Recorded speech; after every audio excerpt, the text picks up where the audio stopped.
তো বন্ধুরা, এইভাবে একবার হাঁসের ডিমের ঝোল বা কারি রান্না করে খেয়েও ভীষণ ভালো লাগে। আমি এই আলুগুলো একটু গোটা গোটা রেখেছি, আর 3টে ডিম নিয়েছি, 3টে আলু নিয়েছি, আলুগুলো 2 খণ্ড করে দিয়েছি। তো এভাবে করলে এক থালা ভাত এরকমই খাওয়া যায়, খুব ভালো লাগে খেতে। এটা হচ্ছে হাঁসের ডিম, যার জন্য এভাবে রান্না করলাম। এটা কারি ঠিক নয়, ঝোল হয়েছে। এই দেখো কিছুটা ঝোল হয়েছে, কারি বলা যায় না। এটা টমেটো পেঁয়াজ দিয়ে রান্না করেছি। তো তোমাদের ভালো লাগবে। তোমরা চলো রান্নাটা করি, কেমন হয়েছে। রান্নাটা হয়ে গেলে তোমরা বলবে। কেমন করে রান্না করছি তোমাদের সঙ্গে শেয়ার করছি। হ্যালো বন্ধুরা, তোমরা কেমন আছো? আশা করছি সবাই ভালো আছো। তো আজকে আমি এই যে একটা হাঁসের ডিম রান্না করব। ডিমগুলোকে একটু সেদ্ধ করে নিতে হবে। এটা হাঁসের ডিম সেদ্ধ করে খেতে ভালো লাগে। তার সঙ্গে নিয়েছি 3টে আলু নেবো আর 3টে ডিম নেবো, সমান সমান করে রান্না করব। তো আজকে ডিমগুলোকে একটু ধুয়ে নিতে হবে। তো এখানে 3টে ডিম নিয়েছি আর 3টে আলু নিয়েছি। এইটা দিয়ে আজকে ডিমের ঝোল বা কারি এই টাইপের কিছু একটা করবো। তো তোমরা সঙ্গে থাকো। আমি ডিমটাকে সেদ্ধ করে নিই একটু জল দিয়ে, আর একটু লবণ দেবো, সামান্য একটু লবণ দিয়ে এটাকে সেদ্ধ করে নেব। লবণ দিলে সেদ্ধটা ভালো হবে, আর ডিমগুলো খোসাগুলো তাতেই ছেড়ে যাবে। তো আমি এটাকে গ্যাসে বসিয়ে দিলাম। ডিম আর একটু সেদ্ধ হোক, তারপরে রান্নাটা করবো। তোমার সঙ্গে থাকো। ডিম আর আলুটা সেদ্ধ হয়ে গেছে। এখন ডিমগুলোকে একটু ফাটিয়ে নেব এরকম করে চাকু দিয়ে। ভেতরে দেখো কত হলুদ হয়ে গেছে। হাঁসের ডিম তো খেতে খুব ভালো লাগে। এখন এরপরে গরম পড়ে গেলে আর খুব একটা ভালো লাগবে না, তো এখন একটু ভালো লাগবে খেতে। সব ডিমগুলো একটু ফাটিয়ে নিলাম। আর এই আলুগুলো 2 খণ্ড করে নেব। আলুগুলো একটু সেদ্ধ কম করেছি, আগে উঠিয়ে রেখেছিলাম, কারণ আলুগুলো ভেজে নিতে হবে। বেশি সেদ্ধ করলে আলুগুলো একদম গলে যাবে। আমি এগুলো একটু এখন ভেজে নেব। কড়াইটা গরম হয়ে গেছে, তো আমি এটা সরষের তেলে রান্না করব। তো আমি তেল দিয়ে প্রথমে ডিমটাকে ভেজে নেব।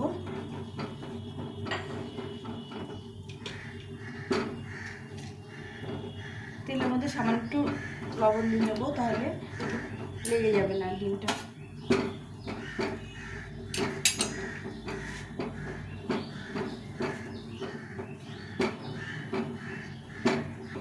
তেলটা গরম হয়ে গেছে, প্রথমে ডিমগুলো ভেজে নেব।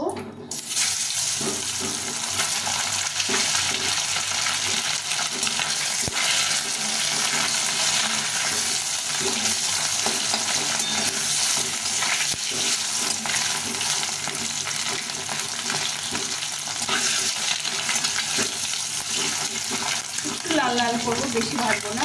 হাঁসের ডিম বেশি ভাজলে খেতে ভালো লাগে না। তো চারিদিকটা একটু লাল লাল করে ভেজে নেব।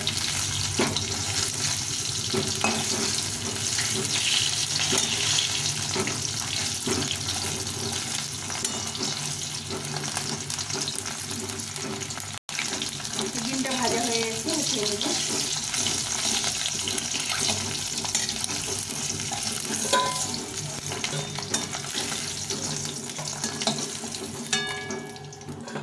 এখন এই তেলে আমি আলুটাকে ভেজে নেব।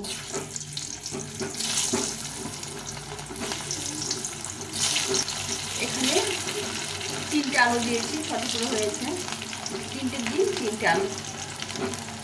আলুটা একটু ভালো করে লাল লাল করে ভেজে নেব।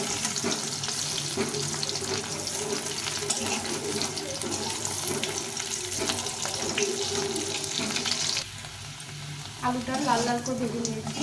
এখন কতটা সুন্দর হয়েছে, কারণ আলুটাকে উঠিয়ে নেব।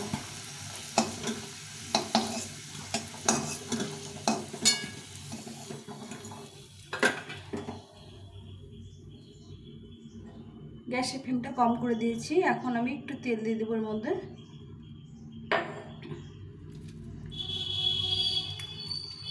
একটা শুকনো লঙ্কা, একটা তেজপাতা, কিছুটা পরিমাণ জিরে,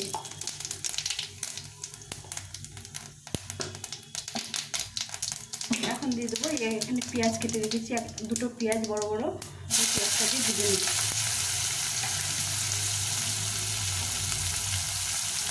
পেঁয়াজটা একটু লাল লাল করে ভেজে নেব।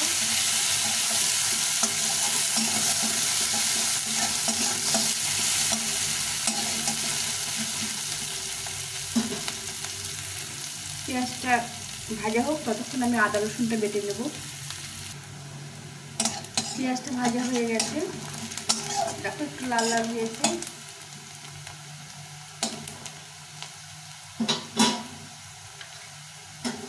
এখন আমি এখানে টমেটো কেটে রেখেছি, একটা বড় টমেটো, এই টমেটোটা দিয়ে দিলাম।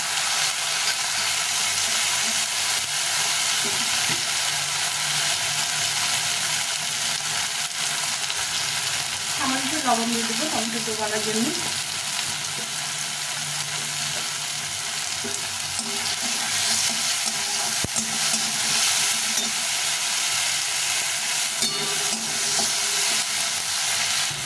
পেঁয়াজ আর টমেটোটা ভাজা হয়ে গেছে,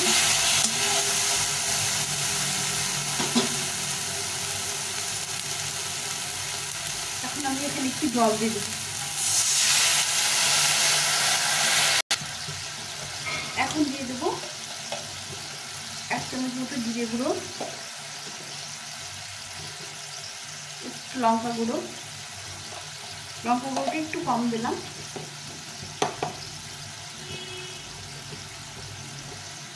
স্বাদ মতো লবণ,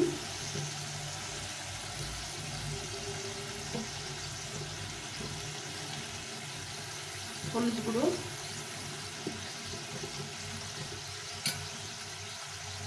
আর এখানে আদা আর রসুনের পেস্ট করেছি, 2-3টে রসুনের কোয়া দিয়েছি আর আদা দিয়েছি, রসুন খুব একটা বেশি দিইনি। এই সবটা দিয়ে একসঙ্গে ভালো করে কষিয়ে নেব।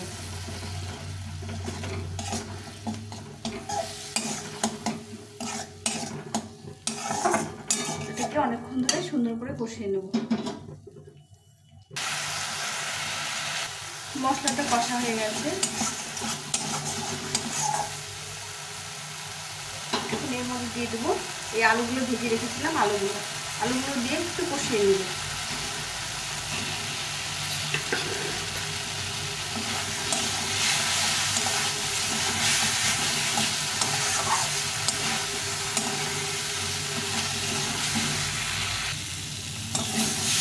এই মশলার সঙ্গে আলুটা কষা হয়ে গেছে,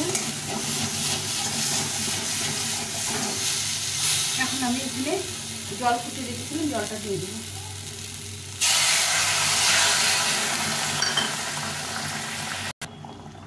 একটু ঝোলটা ফুটে গেলে আমি ডিমটা দিয়ে দেব। এইভাবে রান্না করলে রুটি দিয়েও খাওয়া যায়, রুটি পরোটা এমনি ভাত দিয়ে খেতে খুব ভালো লাগে এরকম করে ডিম রান্না করলে। তাই আমি এটা একটু ফুটে গেলে আমি ডিমটা দিয়ে দেবো। তো এখন আমি ডিমটা দিয়ে দিলাম, এই 3টে ডিম ভেজে রেখেছিলাম, 3টে ডিমই দিয়ে দিলাম, দিয়ে এটাকে ভালো করে একটু ফুটে নিয়ে একটু গরম মশলা দিয়ে নামিয়ে দেবো। ঝোলটা ফুটে গেছে, এখন এখানে সানরাইসের গরম মশলা গুঁড়ো একটু দিয়ে দেবো।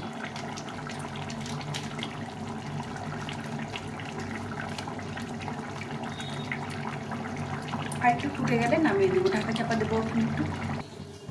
আমার ডিমের ঝোল বা ডিমের কারি হয়ে গেছে, এখন নামিয়ে দেবো। এটা খেতে দারুণ লাগে।